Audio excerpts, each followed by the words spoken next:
Pastor Jim Shipstead, And I'm Pastor Emily Miller Todd. and we bring you greetings from Anaheim, California.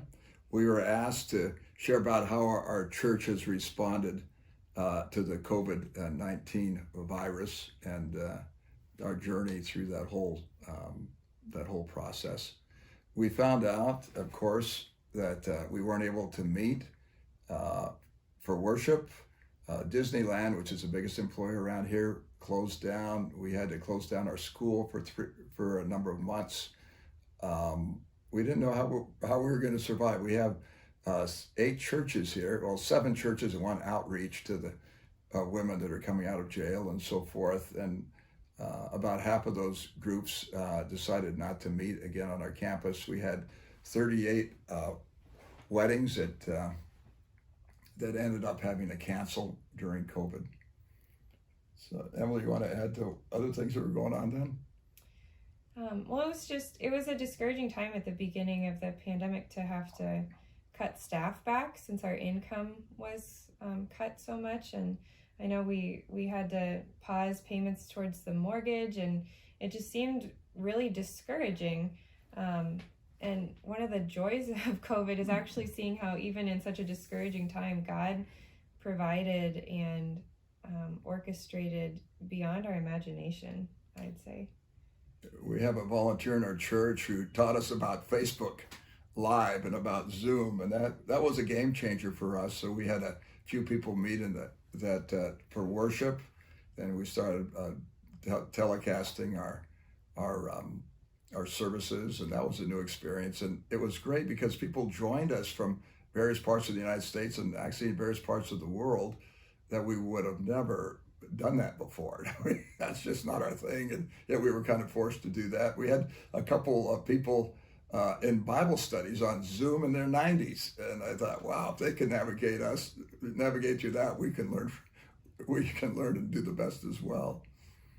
We also, being in California, were able to meet outdoors eventually, and then finally, just at Easter, we've been able to meet indoors now as well.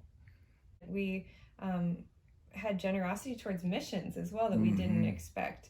One of our church members went to the Philippines just before COVID, and he came back sharing with us their need for a well. And we thought, well, we can't look into this now. We're struggling ourselves financially. And after a few months, we decided, no, we really want to support this need. Let's see what happens. And it was amazing to raise the funds during COVID and to see the project started and completed in the Philippines during COVID. We were able to provide a well for them, and they were able to construct it and send us videos of kids playing in the water and gathering water for their families. And it just was so fun to see generosity happen and to see a need like that met during this hard time.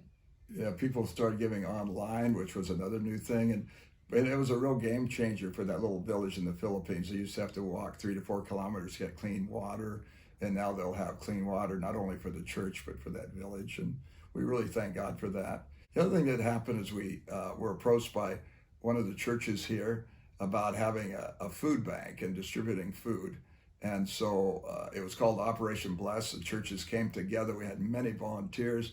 We had people give from their gardens. Albertsons Food gave us some food. The food bank was open. We could pay pennies on the dollar, and we were able to because of many volunteers, distribute a lot of food every other week to about 400 people to give them a week's worth of groceries, which was pretty amazing.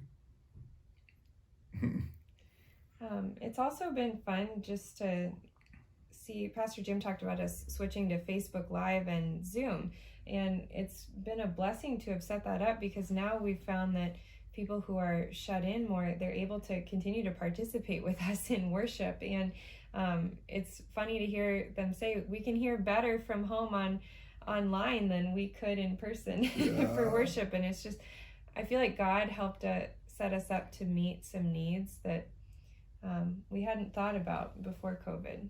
And we never thought about worshiping outside, and that was really a wonderful thing. Of course, we're in California and the weather's good, but we were so thankful we could meet outside and worship worship the Lord on our grounds. And then since Easter, we've been meeting indoors as well. So those are just, also there's a lot of racial tension in our country, and a very contentious election. And so we had a program called Conversations on Race, a multicultural approach to reconciliation. Emily, you want to share a little bit about that?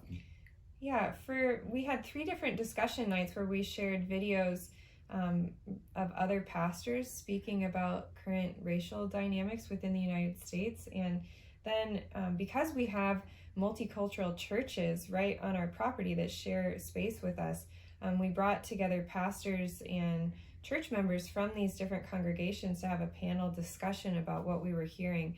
And it was just an incredible time to come together to look at hard truths in our society and to have healing conversations together. And it was really incredible to see the people who engaged with these conversations.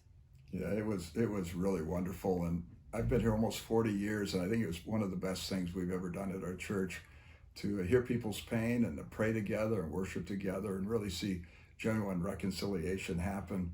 We had, before COVID, we had these 7 churches plus an outreach with 6 languages spoken on our campus. And so there's a lot of diversity here, and I'm just so happy that people are getting along and loving each other and helping one another. And then also we had 38 weddings that canceled last year, and now we've got 42. So things are really coming back, and most of the churches are meeting with us again. Some are still waiting for a few more months to come back, but we just feel like God really taught us a lot of lessons about trusting in Him, and just realizing that on this journey we can really trust the Lord, and I'm just so thankful for His faithfulness, and now that things are doing better financially again, we're getting back to where we were. I'm just so thankful that we've been given resources that we might really be the hands and feet of Christ to help other people around the world. And so we're very grateful for this experience we went through. Thank you for your time, and God bless your churches. Yes, God bless all of you.